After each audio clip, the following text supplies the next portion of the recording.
Welcome to the Clean Slate with your hosts, Daniel Garza and Carson Phillips, providing you with movie news, reviews, and more. Sit back, relax, and don't forget to go to the concessions to get your popcorn and drinks. For your entertainment, this is the Clean Slate Podcast. Welcome back to the Clean Slate Podcast. I'm your host, Carson Phillips, here with Daniel Garza. But before we jump in today's review, I just want to remind you guys to go ahead and follow us, leave a comment, click that bell so you get notified whenever we drop new videos. We have a lot of exciting things coming up, not just reviews, but also we do have a big Halloween celebration that's right around the corner. So yeah, get excited, spread the news, share this video, and let's hop into this review. Yeah, man, that just reminded me, Halloween. We got to plan Halloween pretty soon here. Yeah, we do.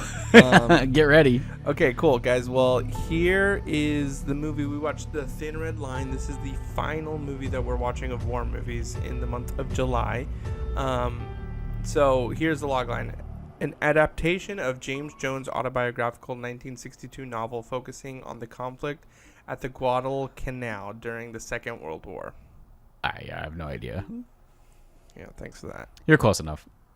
The Guadalcanal. Yeah, Guadalcanal. Oh, Guadalcanal. Guadalcanal.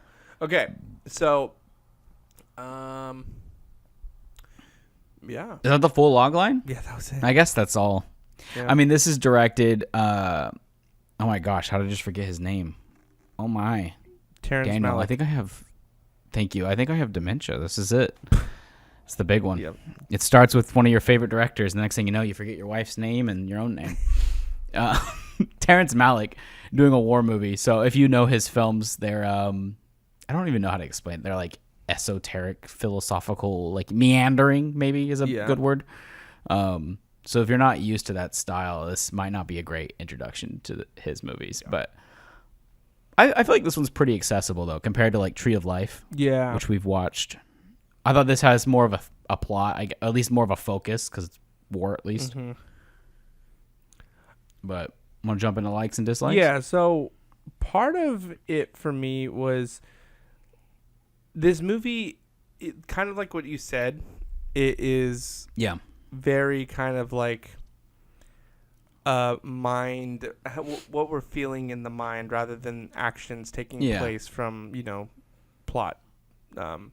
It's more about how your heart feels. Yeah, and so that was different. It sounds stupid, but that's what it is. It sounds different. I mean, it is different. But first off, because it is part of a dislike for me, but it is fun at the same time because it's a break from what we've been watching this entire month, right?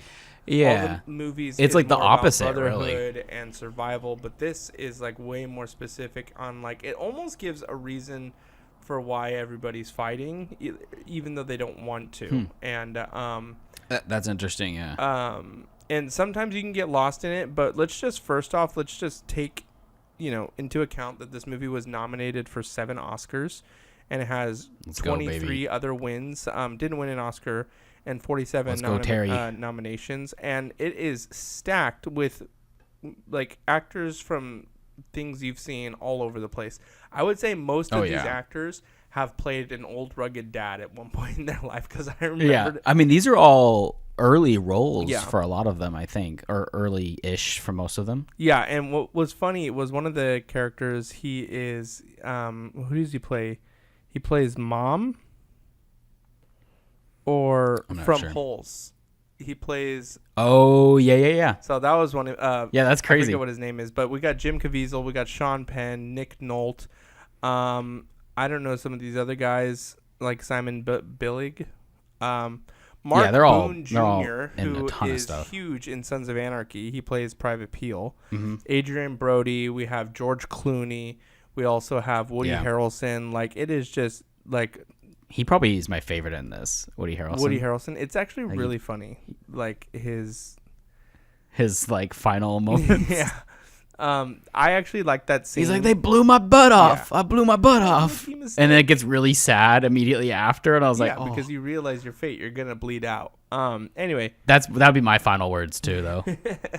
So, but this movie, one thing I didn't really know until the very end, until the credits happen, But the score was amazing, and it is done none other than our boy Hans Zimmer. Of course. Which is just like, he does a lot, but at the same time, when you listen to his like scores, they're just so good overall. Like, this is a more subtle kind of scoring, I feel like, from him. But there is one part, I think it's like one of the very final like battles when they're finally taking over the island. The music was just going hard, and I was just like, okay, like I actually added it to my like Apple Music because it's just that good. Nice. So That's yeah, cool. no, really, really liked the score in it. I thought the visuals were really good too. It was very practical. And then the acting for me is like, it's a good and a bad thing. But overall, I think the acting was like pretty top tier. I mean, all of these actors have gone on to do such amazing, incredible work. So, anyway, but I don't think anyone does a particularly bad job. There's a few standouts though. Yeah, that kind for of sure shadow others. Yeah, well, who's the main general guy? The one that's John kind of C. a Reilly's jerk in the whole this. movie. Oh yeah, John C. Reilly's good in this. Yeah, he's been in it for only like a minute, but he's pretty good. Is it Nick Nolte? I think it is Lieutenant. Colonel Tall. He's a jerk in this movie. Well, it kind of also shows that he is the one who wants to take, like, he's the reason why they're doing this whole like mission, and it's practically he doesn't care about brotherhood at all. Death sentence, and that's, I mean, if anything, I will say a lot of these movies have put me into like this place of like, man, I would never want to go to war. But I think this movie does a really good job of like what soldiers actually go through when they have been drafted into war, and then they're just like, because we have so many callbacks to them missing their wives or their family, or they just want to get home and start a life, and yet they're pulled away because of the draft to be in this war. It's really, really kind of a hard movie to like, especially for men, I feel like, to put ourselves in that place, because like, that could happen. Like, we could be just pulled into war, and for this, I think it does a really good job at showing like the stress level of that, and like the actual tear away from the family that can do. Not so in depth, but you can see that they're contemplating it pretty heavily, and there's all those. It does something similar to like Fury, where you can tell they're grappling with what they're doing, but it's not as extreme of a reaction, I guess. Well, and then like they're still doing their job. They're not stopping their job. They're still going forward with what they got to do. But you can tell like they're getting bothered. Well, and you have like, that one. upset, I think it's Kirk Acevedo, who is like, he kills his first, person in the war. Enemy. Yeah. And he like practically throws up, and he's just like, I just killed a man. And, like, there's this realization that it's just like they're trying to survive, but they also have to do unspeakable things to survive. And it's pretty hard to not to watch, but it's pretty hard to like kind of grasp onto. But so those are a lot of my likes. Give me some of yours. Okay. Yeah, I mean, you kind of hit on pretty much everything that I enjoy about this movie. But one thing I really like, and it could be hit or miss for some people, is I do like actually the script, because it doesn't have a central plot. And I know some people might dislike that. It kind of does, but it's just not as strong as other films. But what I like is it kind of goes like, you have the anticipation of them going to battle. Then you have the big, war zone with little battles throughout. Mm-hmm. And then you have the moment of their downtime, or like contemplating what they're going to do in between getting shot at. Like, I kind of enjoy the pace of this. Yeah. And it feels almost a little bit more slice of life-ish, if that makes sense. Kind of. In some ways. Because you get like their whole downtime after the big battle, and then another one, and just kind of like shows the cycle that they go through. More. Yeah. So it's a lot, but like, I kind of, something about that is interesting to me, just to see how they're interacting in different spaces throughout the film, not just the warfare aspect. Yeah. And then when you do get the warfare scenes, I thought those were actually really well done. Yeah, they're so good. Because I was wondering, he doesn't really do action-packed films. But when they're doing that scene where they're trying to get those turrets out, the machine gun turrets, that was like an adrenaline rush, and it was really good. It was like really well like choreographed and directed, like when they're throwing their grenades in there, and you're like, are they gonna pull this off? And they do. but it's like really great scene. Kind of reminded me of like when we played video games and there's like the turret and we're like, we have to get to the turret and it's like impossible. That was real. But yeah, so I enjoy all that. And I know a lot of people probably don't like this, but I love all the narration throughout the movie. It's like, you know, thoughts on death and like the afterlife. Yeah. Why war even exists in the first place, or like how war affects something like nature and like just the like entire system of the world. Basically, like everything's affected by war. It's not just us. Like there's a scene where you see like a bird getting destroyed from the battlefield and you're like, oh, that sucks. Like I never thought about that. Like, because you're not gonna, if you're in warfare, you're not gonna be thinking about that really too much. But so I just think all that's really interesting, and there's a lot that's like the movie has to say, or at least introduce you to ideas to start thinking about. So that's something I appreciate. But that's also because I just like Terrence Malick's films, which he does this with all of his movies. They're very introspective, I guess. So it's not quite the same as other films. So John Cusack. Something to be aware of. Yeah, he's in it for a little bit. Oh yeah, go ahead. That kind of leads me to a dislike. Okay. There's not like a core character to follow. Like you kind of get it for a minute, and then it gets dropped, and then you get another one. But you do recognize the guys you're following. It's just hard to keep their narration straight with each other. Like I don't know, like what guy's thinking about this because I don't recognize his voice or something. Yeah. I don't know if it really matters, to be honest, but it is a kind of a gripe that I wish there was maybe like two guys that I could follow. The one with the wife, I think, is the guy that I was able to follow his plot the most, just because it ends in a horrible place for him. Back to it. Yeah, and then they have like that artsy fartsy like showing his wife, and then Jared there's like narration over that. Is he? Yeah. It says that's crazy. Yeah, Second Lieutenant White. It's kind of like who's who in this movie? Who's gonna show up? Yeah, really. You could tell me Adam Sandler's in this, and I'd believe you. I think not being able to follow the plot or like a character at least is kind of a frustration. And then the last 30, 40 minutes is just a lot extra that may not be needed. It does kind of like ramp down the movie, and it ends on a good note, in my opinion. But it just takes a while to get there. Yeah. So it could have been trimmed up a little bit, maybe. Well, also, those are my biggest dislikes, though, because like everything else I think is excellent. Yeah, one of the things that was like kind of insane was that they like come to the realization that this war is going to be going on for years, and part of like my that final speech there, is just that like their looks on their faces is like right after that first battle. Mm-hmm. You feel like almost this kind of like, oh, cool, we're done now. We did our part. We served. But then they go immediately into another one, and then they go into another one. And it's just like, or even when they first get there, they're like, yeah, there's nobody here. I would have been like, sweet, let's go home. Like, if there's no one here. Let's chill out. But well, that's something that Terrence Malick does a good job, too, is showing how it affects like each soldier, like individually, or I guess collectively. Yeah. We're talking about like, oh, war turns men into animals. And he does the same thing in like Tree of Life, where it shows like sin, I guess, being introduced to individuals and how that affects like the community at large. So I think it's interesting just to see like how their lives are already being changed before they even go home. Right. And even like there's that conversation where they're like, I feel nothing for this guy that's dying over here. And the other guy's like, I still feel something. Mm-hmm. And you'll feel something again. It just comes in phases though. So I thought... Yeah, that's all interesting stuff. Yeah. Okay, so some of my dislikes is Jim Caviezel. You didn't like him in this? I don't like Jim Caviezel in anything. I haven't seen... Really? He's a whisper actor, and I can't handle whisper actors. Yeah. Okay, that's similar fair. to Owen Wilson, but the only thing I think Owen Wilson has going for him is that he's It's like a weird voice.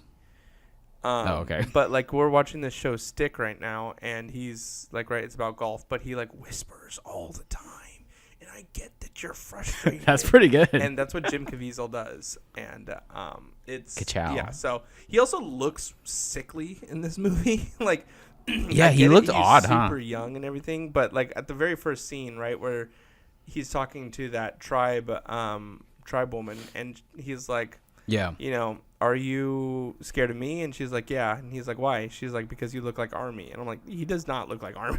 He looks anything but Dude, Army. he looks Army. Sickly Army. Anyway. So there's that aspect. Actually, for me, the not following a certain plot, like there is kind of the like plot that we end up following is more so like the battle. We're gonna try to take this over, but there's so many other things going on that actually kind of like it didn't bother me so much, but it was just like, okay, what is happening here? It takes a lot of detours along the way. Yeah, and especially like with the whole tribe like thing. I don't know if it was like maybe I just it's more of a thematic thing. Follow the time of it. Like, did it actually happen or is it a metaphor?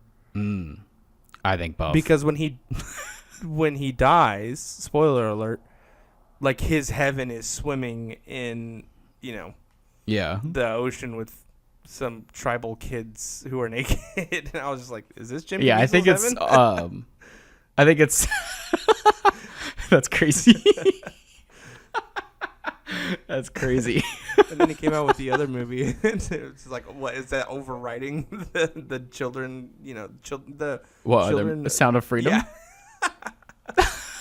So I was like, maybe he felt. I mean, that guilty. dude in real life's a freak, so maybe. Yeah, maybe.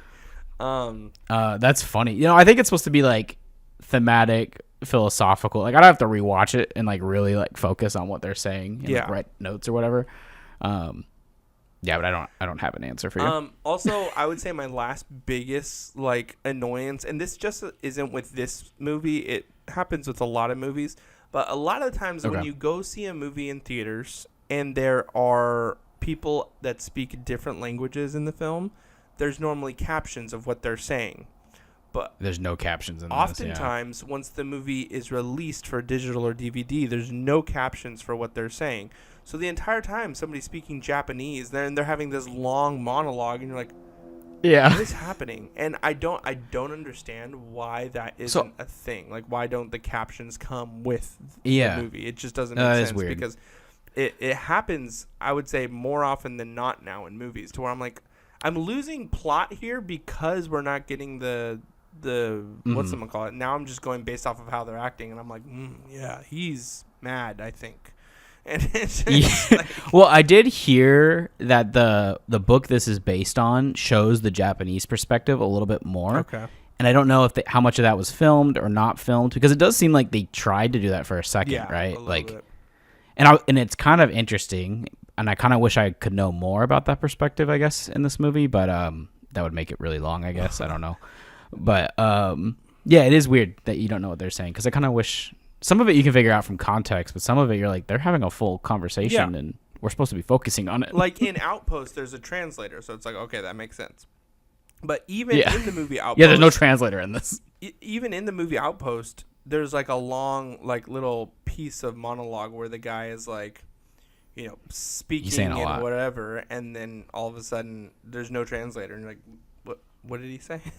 Watch, you'll go back, you'll learn Japanese, you'll rewatch this, and you're like, they're not even speaking Japanese. It's actually Russian. I don't know. Anyway, so those are probably my biggest mistakes. Great scene though, when they finally take that main Japanese camp and they're all like running through, and like some of them are just got the pistols and they're just going. Dude. Such an intense scene. Also something that kind of made me think about is, like, especially since this is our third World War II movie this month. We've learned a lot about World War II. Yeah, is that these guys really go out to battle, or went out to battle, with just a helmet. Like, they're all in uniform and whatnot, but like nowadays we have like, full on heavy vests. We have Kevlar, steel vests, helmets, and then we're just wearing cloth back then. Yeah, like they were burlap. legitimately wearing just like 100% cotton and a helmet. Yeah, and it's just like, dang. So, well, and the fact that they're wearing all that, they had no water for like a good chunk of this. It seems like that sounds miserable. I mean, I'm sure war's horrible, but like no water on top of that, I'd be mad. Okay, favorite scene in the movie, go. Yeah, I just like that when they take the turrets. I just loved that whole segment. It's like really intense. Like, you got like the one dude that kind of has like immediate PTSD, but then the other guys are just locked in. Like, I think that's such a great scene. Okay. Also, when they're like in the grass and it's like really like cinematic looking, it looks so beautiful. It looks so beautiful, and also like the explosions in this movie are so like huge and good. But like when they're all running and just getting blown up by these like bombs, I'm just like, holy crap! It's pretty immersive the way I they love do that it. part of the movie. All right, well, and then you have like this whisper narrate. This is when Terrence Malick learned how to do whisper narration. I think this is the first film he did it. Yeah. So narration, I wasn't a huge fan of either. So where are you, Lord? it was fine. It was Why whatever. is there body parts everywhere? Oh God, that's literally what it is. I want to see the glory. Anyway, so just over and over. So guys, that is The Thin Red Line. You can go check it out on Hulu. It's a pretty good movie. It is long. It's 2 hours and 15 minutes long, so you definitely get There's some good pause moments in there though, Exactly. if you need to. Yeah, I'm helping out with Kristen at VBS this week, and I was watching this movie in the nursery on my laptop. Oh, that's foul. She came in at one point, and it was when the guy is like split open. He's like trying to pick him up. I was like, I'm gonna pause and close this real quick. Good thing there's no children in here. Anyway, guys, but thank you so much for watching. That is the end of War July. We are going to be doing a real versus real next week. So we're going to be looking at a movie that is based on a true story, and we are going to see how accurate it is compared to the movie, or the movie compared to the real story. So we've called that real versus real.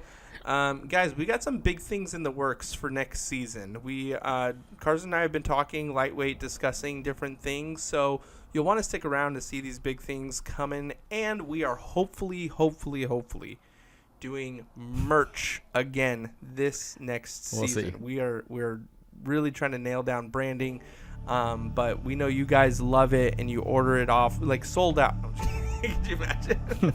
It does sell out technically because it's made to order. Yeah, exactly. It's made to order, but we often get people very late afterwards who ask for merch, and we're never gonna spend that much money. So anyway, guys, but while you're here, please like, subscribe, comment, go follow us on our socials. We're on TikTok and on Instagram, and go give us a thumbs up or a rating, a 5-star rating on wherever you can listen to the podcast. We really appreciate the engagement and the viewership, and we love doing this. So we will see you next week for another episode. Peace, y'all. That's a clean slate.